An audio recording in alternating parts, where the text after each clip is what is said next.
The Dragon Ball franchise is one of the most iconic anime franchises of all time. I distinctly remember the impact of seeing Goku go Super Saiyan for the first time and how awestruck I was. The franchise has given us a plethora of memorable characters, so when I heard about a year ago that there was a new Dragon Ball series and it hadn't been out for quite some time, I couldn't wait to see it. As I saw Dragon Ball Super for the first time and watched the Beerus saga and the Universe 6 saga, I found them to be a delight. Between the mixture of comedy, action, and striking visuals, it started the series off on an excellent foot. But everything came to a head when we saw Zeno for the first time at the end of episode 40. We are introduced to a character who is accompanied by two guards. Though he is small in stature and sits there with a bland expression, he instantly commands the respect of the gods and the angels as they grovel at his feet. There is a growing intensity in the air, as whoever this character is, he is not someone to be trifled with. The character is introduced as the Omni King, the creator of not just the universe, but all of the multiverse. One of the biggest problems I have in any form of fiction writing is the introduction of an all-knowing God character. That's because more often than not, the story becomes stagnant or fractured after introducing these characters, and the same happens in Dragon Ball Super. Originally, there was such a mystique to the Omni King, but that shroud of mystery and desire to know more about them and their backstories quickly went to the wayside, and that, in my opinion, is due to bad writing and terrible choices by Toei, the animation studio for Dragon Ball Super. The first and biggest problem that most people have with Zeno is the introducing of the future counterpart. Zeno gifted Goku with a button that could summon him or have Goku appear before him at any time. Given how many times Goku had fought between that time and when he first pushed the button, it's incredible that it never was accidentally triggered. I know the concept of suspension of disbelief, meaning that we don't think of certain things so it won't ruin our enjoyment of the movie or the book, but that amount of fighting in the show is one of the first things that popped into my head. At the end of the Future Trunks saga, Goku, Trunks, and Vegeta can't defeat Zamasu, so Goku presses the button to summon Zeno in a last-ditch effort. Only there is a catch. This is an alternate timeline that Goku is in, so this Zeno isn't the one that Goku knows. Does your brain hurt yet? It gets worse. Seeing how evil Zamasu is, Zeno has no choice but to erase the entire future universe with Zamasu in it. He goes with Goku back to the original timeline, where future Zeno and the original Zeno meet, in a very awkward experience. I mean, you're the creator of everything, every universe there ever was, everything before and after. Wouldn't you know yourself by looking at it? And wouldn't you also know who and what that it was staring before you is? It's kind of confusing, and it gets better.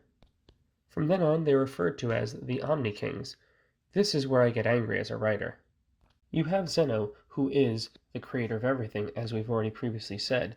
Then, on top of it, now you have a second Zeno added into the mix, and none of the other gods of destructions or the angels or even the Grand Priest seem to notice, or for that matter care, which, to me, once again, dictates bad writing.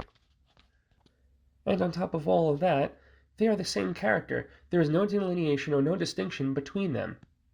They have the exact same habits and speak in the exact same voice, same tonality, everything. They don't like the different foods, they don't like different games. They are, in a sense, the exact same character.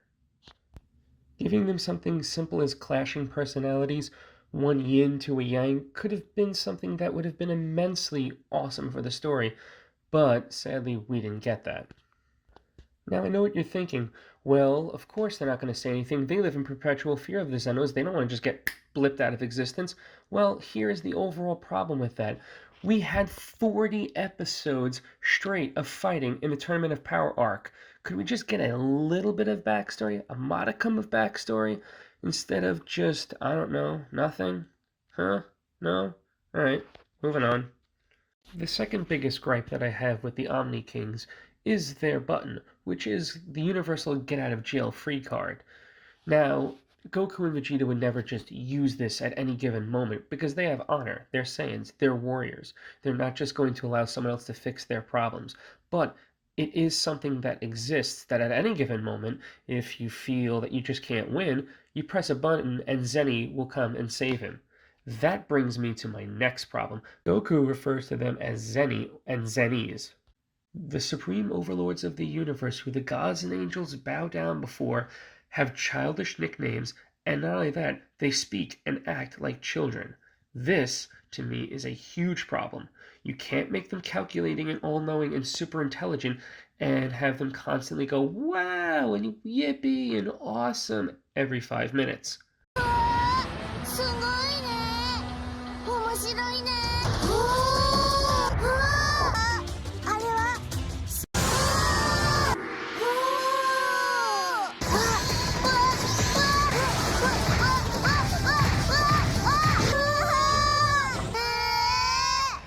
I think Toei did this intentionally to create something that the children could attach themselves to. But the problem is you cheapen your audience base, and it does a severe disservice to the fans that have been there for so long. There's a stark contrast between the manga and the anime adaptations. In the manga, the Zenos, though are still cheerful and cherub-like, are more like forces of nature. They hardly say or do anything. They sit stoically in the background waiting for things to occur. They know what's going to happen, but they stay and wait. And then when the time to act happens, they unleash their power and wipe away the universes.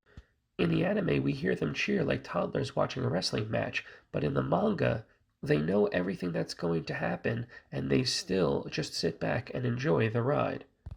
If Toei would have given us the manga version of the Zenos in the Tournament of Power, it would have been much more palatable. Imagine sitting before you two characters who know what's going to happen. They know exactly how the world is going to end or not end. They've planned it down to the most minute detail, and they're still just sitting there enjoying it. At the end of the Tournament of Power, Android 17 is the sole survivor and he is able to get any wish from Super Shenron. If he were to choose a selfish wish, then the Zenos would have wiped out all of the universes. But once again, they knew exactly what was going to happen and they knew how it was going to end. The Tournament of Power is basically a gigantic allegory and a test for mortals' resolve, and would they think of themselves, or would they actually try to think on a more divine level? Now, I don't know about you, but to me, the anime version cannot possibly have this level of thinking. I don't hate the childlike characterization of Zeno, quite the opposite. The scene where they are playing with the planets has a lot of character and quality to it, and visually is astounding, but has been done better in other anime like Death Parade, where Nona and God are playing pool. This just might be my personal preference because I truly think that Death Parade is an anime worth seeing.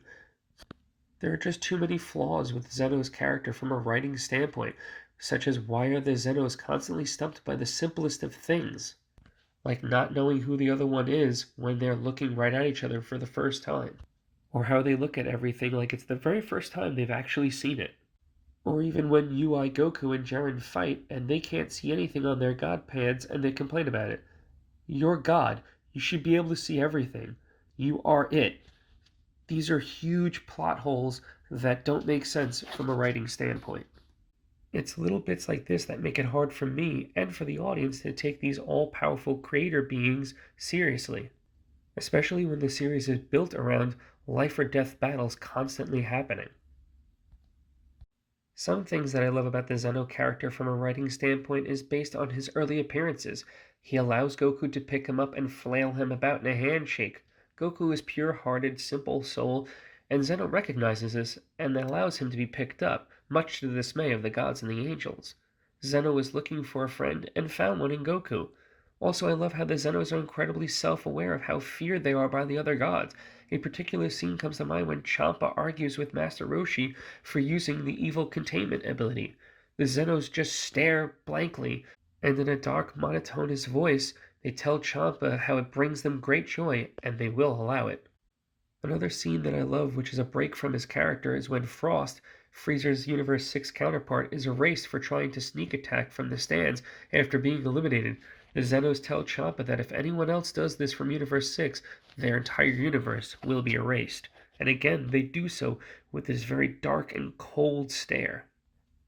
These breaks from the wowee cheers and the oohs and ahs they emit are fantastic. However, they are only used in 2 instances, and we quickly forget as they go into another childish shouting spree. Though flawed in his character design, there is still hope for Zeno. There is a new series coming out, and in the new movie that just recently came out, Super Dragon Ball Superhero movie, we see a return of blood, which was absent in the Dragon Ball Super series, which makes me believe that there is still maybe hope for the franchise, as there was a lot of plot holes in the Dragon Ball Super series, but that is a video for another day. What do you think about this change of pace video focused more on the writing aspect and less on the art aspect? Let me know in the comments below. Thank you all for watching, and I'll see you all in the next video.